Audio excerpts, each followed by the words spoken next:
Melbourne played witness to an amazing concert at the Robert Blackwood Hall, where they never expected to be blown away, but they actually were. And that's with Ghazal maestro, who's come all the way from India, of course, to join us in this interview as well.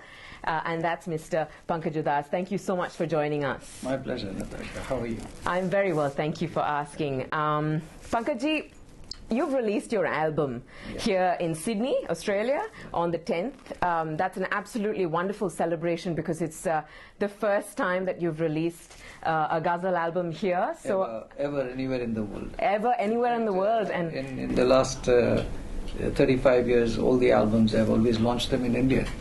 This is for the first time in my entire career that I've launched my album outside of India. Yes. Why Sydney?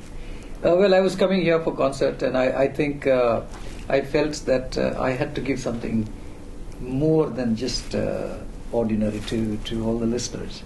And that's when I felt that I must share this launch with them.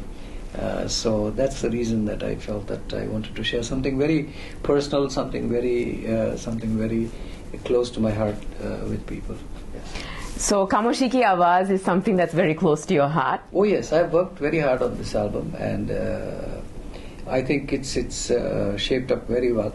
I'm sure all the music lovers are going to enjoy listening to it, because it's very, very different in terms of sound, in terms of the poetry selection, in terms of poetic content, and in terms of even rendering. I think the whole album is very, very different from what I've done in the past.